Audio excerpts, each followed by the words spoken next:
Oke, Pak Mahfud, saya sepakat. Pak Yusuf Kalla, saya juga sepakat bahwa pemilu 14 Februari 2024 kemarin adalah pemilu atau pilpres yang terburuk sepanjang sejarah di tanah air. Ya, sepakat saya Pak Mahfud, karena dalam sejarahnya belum pernah ada capres-cawapres yang kalah telak.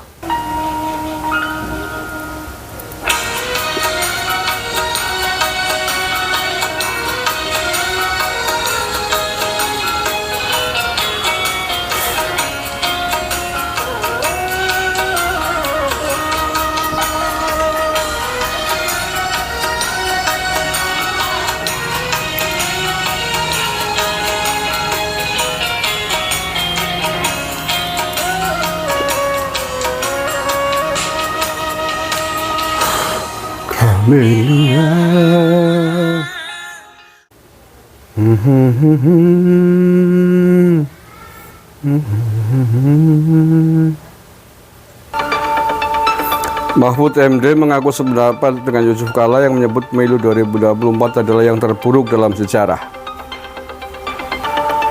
Pak Yusuf Kalla mengatakan bahwa pemilu 2024 merupakan yang terburuk sejarah sejak tahun 1955.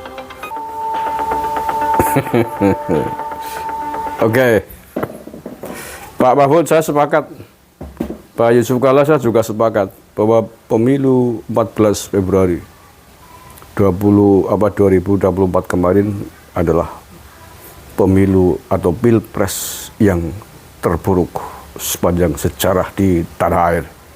Ya, sepakat saya Pak Mahfud, karena dalam sejarahnya belum pernah ada capres-cawapres yang kalah telak, hanya memperoleh 16% suara. Itulah menurut saya sepakat. Itu perolehan suara terburuk dalam sejarah pilpres di Indonesia adalah pilpres 2024, hanya memperoleh suara 16%, dipecundangi oleh pasangan capres-cawapres yang lain. Dan yang terburuk lagi, capres-cawapres yang memperoleh suara 16% sekian, low bad gitu ya, adalah capres dari Partai Demokrasi Indonesia Perjuangan. Partai yang memiliki jumlah kursi terbanyak di parlemen sana. Partai yang merupakan cikal bakal dari Partai Nasionalis Indonesia yang didirikan oleh proklamator kita Bung Karno, yang hari ini diteruskan oleh putrinya Bu Megawati dan cucunya Mbak Puan Maharani. Ini tidak layak, tidak seharusnya partai besar capres-cawapresnya dipecundangi oleh pasangan capres-cawapres yang lain, Pak Prabowo dan Gibran Raka Buming Raka. Lalu di mana salahnya? Mengapa partai besar seperti PDIP calon presidennya Ganjar Pranowo Mahfud MD dipecundangi begitu parah, begitu telak oleh lawan politiknya? Apa sebabnya? Evaluasi diri. Saya tidak akan membahas kembali mengapa Ganjar Mahfud dipecundangi habis-habisan, dipermalukan habis-habisan, sehingga perolehan suara nasionalnya hanya 16% sekian. Belum lagi di TPS-TPS yang ada, dipecundangi habis-habisan. Bahkan ada yang 1 suara Pak Mahfud dapat di Madura bahkan. Jadi menurut saya sepakat bahwa itulah Pilpres 2024 ini memang pilpres yang terburuk dalam sejarah perpolitikan nasional, terburuk, paling brutal, sehingga ada capres-capres yang dipecundangi, dipermalukan tanpa ampun, bahkan di kandangnya sendiri, di kandang-kandang banteng dipermalukan sehingga banteng-banteng berlarian tanpa tanduk, malu menunjukkan tanduknya. Jagonya tidak laku di pasaran, jagonya hanya dipilih oleh segelintir orang, bahkan banteng-banteng sendiri pun banyak yang tidak memilih jagonya sendiri.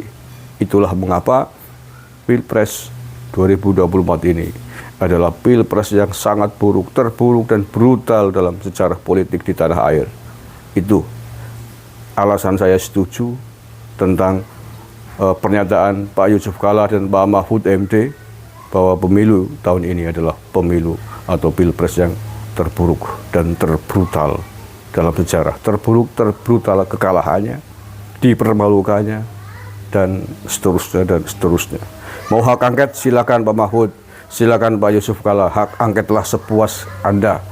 Silakan, yang penting tetap jaga keutuhan bangsa dan negara, jangan provokasi rakyat untuk melakukan people power. Pengadilan rakyat, pengadilan jalanan, public pressure, bahasanya Pak Mahfud, sama saja semua itu, 11-12, satu keluarga besar. Jangan sampai kemudian terjadi chaos kekacauan.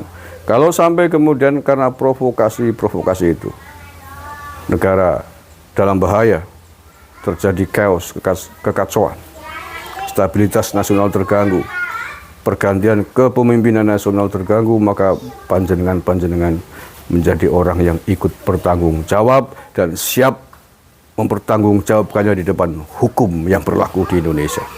Kalau perolehannya tinggi lah ya, 45% ke atas masih bisa dimaklumi, kuatir dicurangi dan lain sebagainya. Tapi 16%, mau nyungsang jempalik seperti apapun upaya hukum Anda Pak Mahfud, upaya politik grup Anda, koalisi Anda, nggak akan sukses, nggak akan berhasil. Kita lihat saja. Ya mana mungkin lah suara 16% mau mengalahkan, mau sombong, mau menganulir kemenangan Capres Pak Prabowo Gibran yang 58%. Dari mana rumusnya? Nggak ada. Jadi kalau ada terus-terusan nekat begini bersama Pak Ganjar, bersama Pak partai pengusungnya, ya bisa saja. Yang Anda hadapi bukan lagi Prabowo Gibran. Yang Anda hadapi, yang kalian hadapi adalah pemilihnya Pak Prabowo. 75 juta lebih. Mereka pasti tidak akan tinggal diam. Kesuksesan politiknya di Pilpres kemarin diganggu seperti ini, akan dialurin. Apalagi kalian hanya 16%, low bet. Pasti tidak mungkin 58%, 75 juta orang akan terima begitu saja, akan diam begitu saja. Tidak mungkin. Loh, yang 16% aja kemaki kok. Jangankan yang menang, udah kalahnya telak masih jak kemaki. Maka Pak Mahfud, ini kalau boleh usul ya, saya orang Banyumas Pak Mahfud, kalau boleh usul, cobalah panjenengan berpikir jernih lagi. Jadilah pakar hukum yang husnul khotimah dalam tanda petik dalam karirnya, dalam tidak hanya karir politik tapi juga pengabdian ilmunya. Kalau Anda berpikir baik-baik, menerima kekalahan, ya sudahlah, terima aja. Persoalan kemudian ada dugaan kecurangan, ya monggo lah.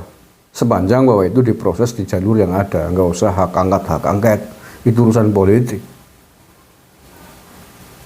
Panjenengan legowo mengaku itu saja, orang akan simpatik. Kalaupun Anda kemudian nggak dipakai oleh Pak Prabowo di jajaran kabinet atau yang lain besok, panjenengan masih bisa mengabdikan ilmunya dengan perform yang tetap baik di masyarakat, di kampus-kampus dan sebagainya. Tapi kalau Anda masih ngomel-ngomel begini, masih terus berteriak pemilu tidak adil, curang dan lain sebagainya, masih menggembuskan hak angket, masih ngompori masa, public pressure, tekanan publik, ya Anda akan menjadi bulan-bulanan masa. Dalam tanda petik ya, Anda akan bisa menjadi gelandangan politik sebagaimana Mbah Amin Rais. Nggak ada yang pakai ya paling kelompoknya sendiri.